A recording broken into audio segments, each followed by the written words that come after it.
እስኪ የዛሬን ብቻ አፈቅርሃለሁ በሉኝና እያበድኩ ልዋል እንደዚህ ልፈንጭል። እስኪ ማን ነው የሚለኝ? ችግሩ በቃ ለአንድ ቀን በሉኛ ምን ችግር አለው? እናንተ ደግሞ ምን አለ ጫማዬን ሳላወልቅ እስከ ጫማዬ በተኛበት በደስታ ምን አለ በዚህ ፀሐይን በረመጥ ብሯሯጥበት በደስታ።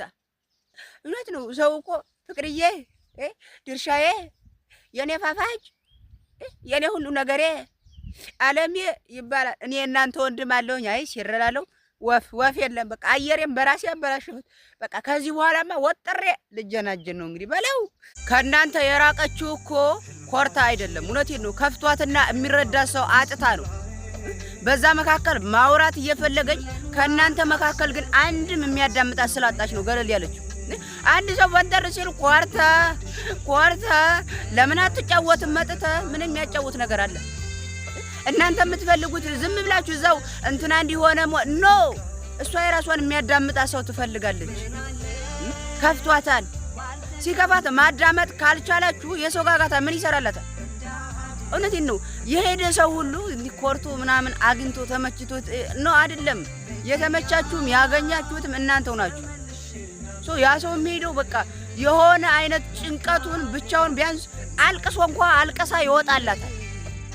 በዚህ መልኩ ስላሰበችው ነው እንጂ እኮ ከእናንተ ጋር እኮ ብትጫወት ደስ ይላት። የልባም ልጅ በ15 ዓመቷ አግብታ በ17 ዓመቷ ትወልዳለች። አንቺ በ27 ዓመትሽ ቁጥሬን ማን ሰጠ? ቁጥሬን ከየት አገኘሁት ያለሽ ገልቱ። ከየት የሚምጣ ቁጥሩ? ዋናው መደወሉ ነው። ሰይጣን ይስጠው፣ መጋኛ ይስጠው፣ ጓደኛ ይስጠው፣ ጠላቱ ነው ዝሮ የሚሰጠው። ያ7 ዓመት ጠላት አንድ ክፉ ጠላት ይኖረዋል፣ እሱ ነው የሰጠው። ግን ከየት የሚቀበል ዋናው መደወሉ ነው። አግቢ። ምን አይነት ግትር አላማ አለኝ እኔ አሁን አላገባ እና እኔ ላግባልሽ? ምን አይሶራ በእና ከሰፈር ልጅ ፍቅር መጀመር ምኑ መሰላችሁ የሚደብራችሁ? ማታ እንድንገናኝ ምናምን ብለህ ቀጥረሃት ከዛ በፊት 4 ጊዜ ወይ 5 ጊዜ ታገኛታለህ። ዝም ብለው ውል ስትል በጣም ነው የሚያስጠላው።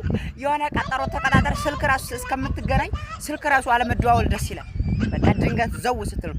የሰፈር ልጅ ከሆነ ግን ማታ እንድንገናኝ ብለሃት ከዛ ውስጥ እስከ ማታ ባለው ሰዓት ወይ 4 ጊዜ ወይ 5 ጊዜ ስትወለወል ታገኛታለህ። ይሄ አይዘገንንም? አይደብርም? ዲፕሬሽን ነው የሚሆነው። ኧረ አይጣል ፍቅር አይጣል መውደድ። እኔ ግን የት አባቴ አውቄው? ይደብር አይደብር ምን አባቴ አውቄው? እና ጃምቦ